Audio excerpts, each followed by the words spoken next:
Hi, I'm Andrea here for Beadaholique, and in today's video I'm going to teach you how to decrease in brick stitch.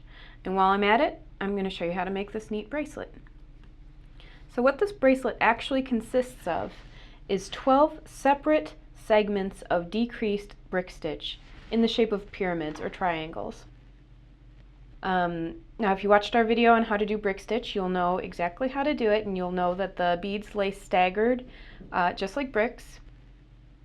And the reason, instead of just doing long rows of brick stitch for this bracelet, I did separate segments, is that it has a really cool kind of scalloped effect if you do it this way.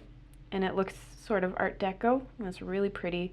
And then once it's on, it has a very cool structure to it because the separate triangles kind of keep their shape.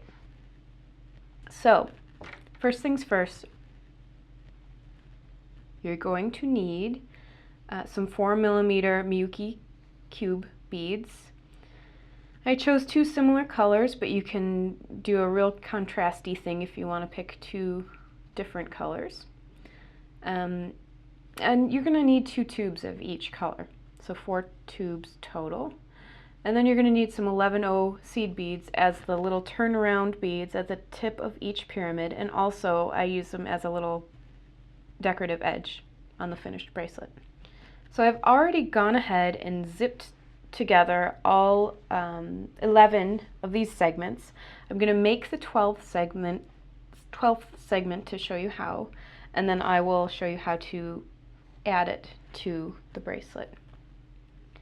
If you are not familiar with ladder stitch, go ahead and review our video on how to do that, because I'm going to kind of go quickly through that step. I have about 1 yard of FireLine thread, and I've got a little stopper bead, an adjustable one. I don't have it tied on, it's just on there, about I'd say maybe 8 inches away from the end. And I'm going to do my first row, which is the bottom row of the pyramid, and it's going to be 7 beads long of ladder stitch. So I'm going to go ahead and do that.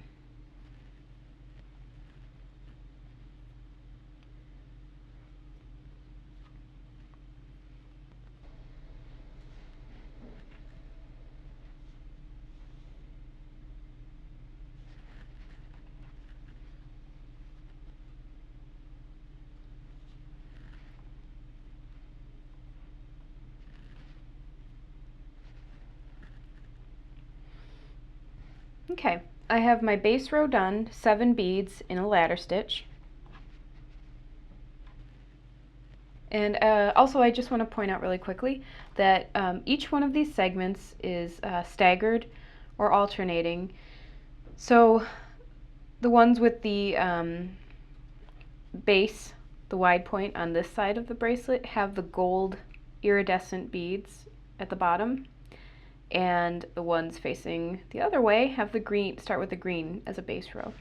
So I need one more segment, and it's going to be facing this way. So the beads I'm using in the base row are the green iridescent.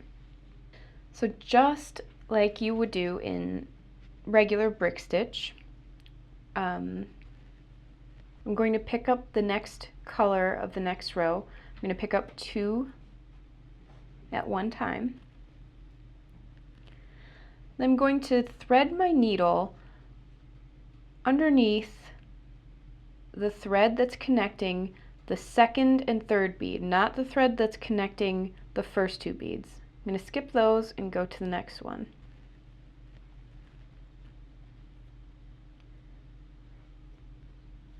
And those beads should kind of start to sit in place, and you can help them along. I'm going to take my needle and I'm going to go up through that first bead of the second row, pull tight, and now they're really sitting close together. Now I want to go back down the second one of the second row, and underneath that same thread that you passed under the first time around.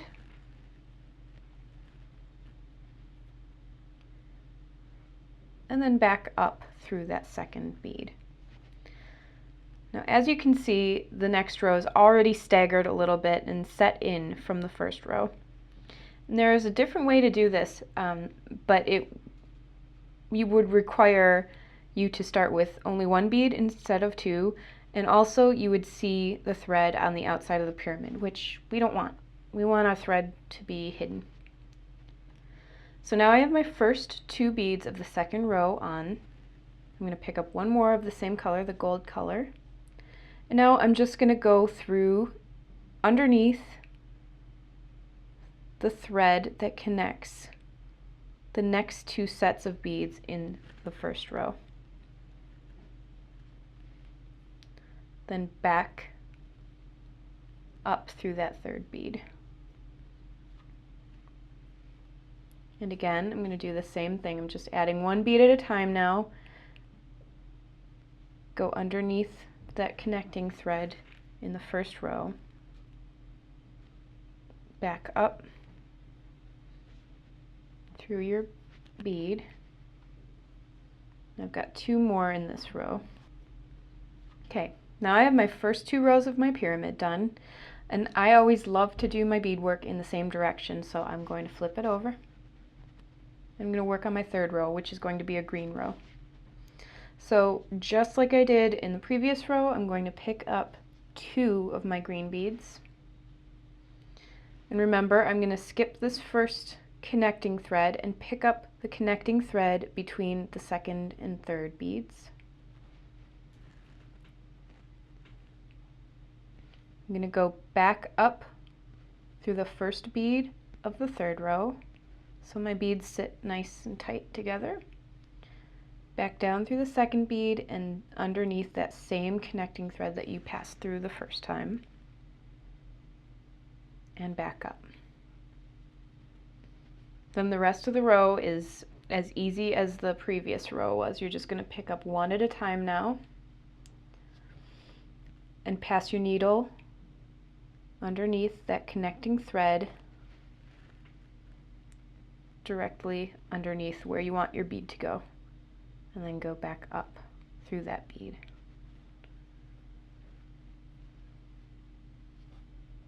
And we only have two more for this row.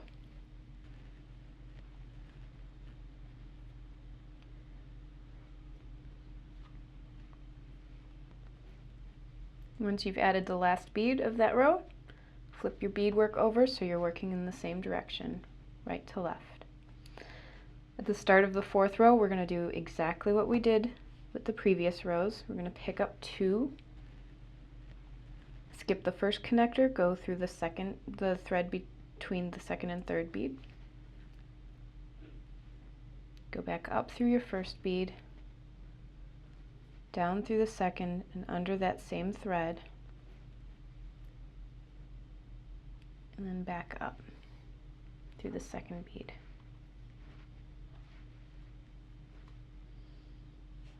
Now we're just doing one at a time. This is going faster and faster, as you can see, because your pyramid is getting smaller and smaller.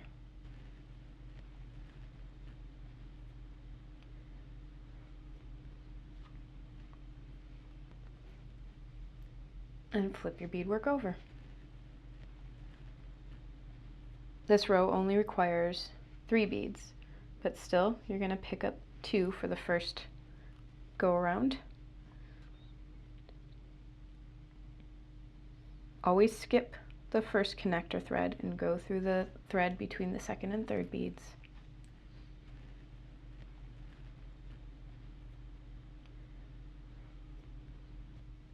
And one more for this row. And remember, we're alternating colors.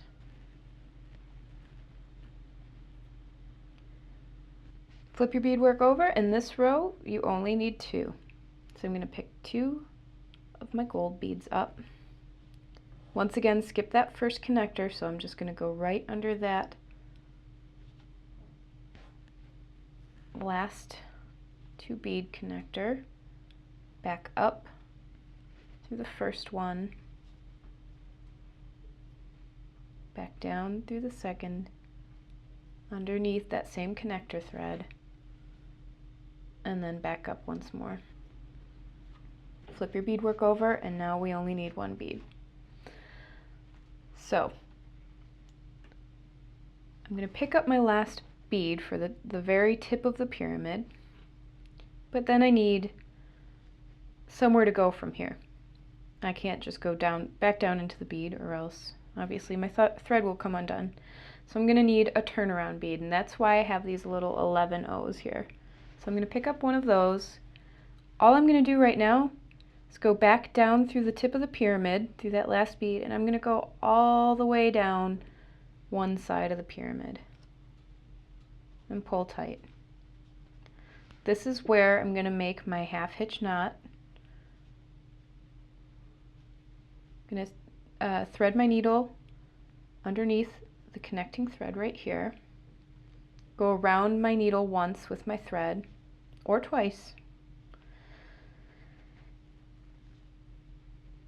Now I can go back up if I want to, just for a little added security.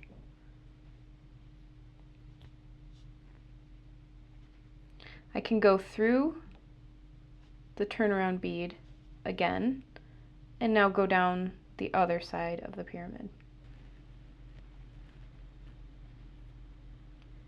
So now I have my thread coming out of the last hole right next to my bead stopper. I'm not going to cut the bead stopper thread. I'm just very carefully going to use my thread zap 2 to trim off my working thread. I'm going to remove the excess thread from this needle. You can use a different needle too if you want. I'm just going to take off my stopper bead, and I'm going to add my needle to the tail. Okay, now that I have my needle added to the tail of my thread, I'm going to do what I did with the other working thread. I'm going to run my needle underneath the connecting thread between the first two, make a little overhand knot, pull tight, and this time you don't have to go back up through the pyramid and catch the turnaround bead and come back down. This you can just weave the rest in if you'd like. So I'm just going to go up through the levels. Once I feel like the thread work is sufficiently hidden and sufficiently secured,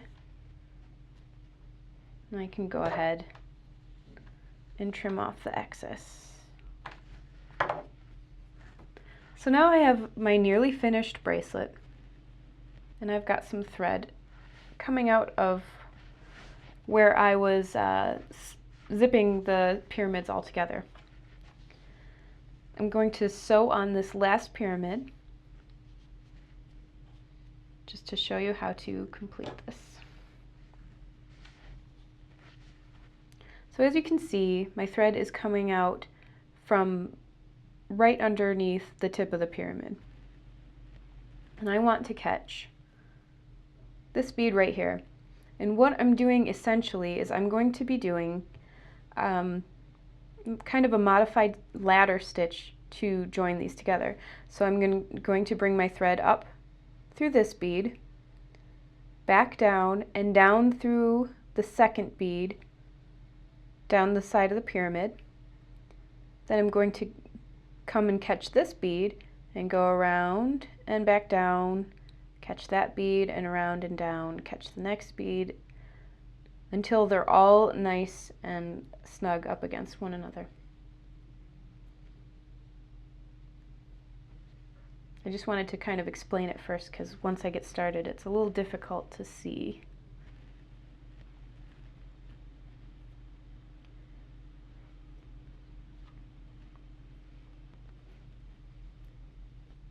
So remember, I'm going down the pyramid, I'm going to go into that next bead.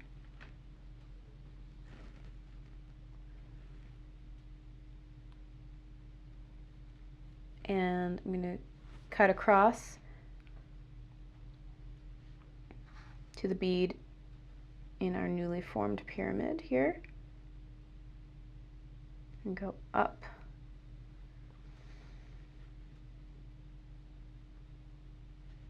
going to pull those too tight, go back down through the second row and also through the third row.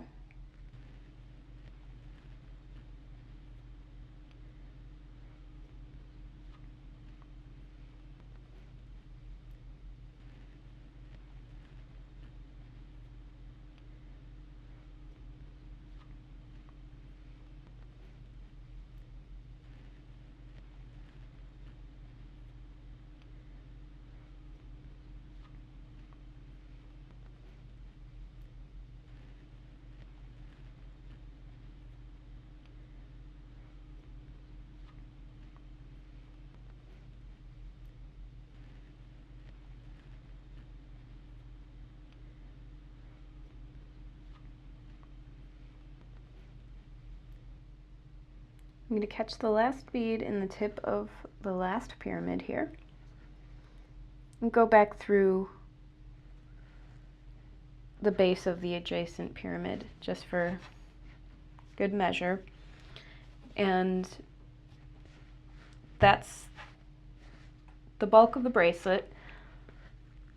So at this point I can either tie off my thread and weave the rest in, or I can add my loops and my decorative edging, and I'm done with the bracelet at that point.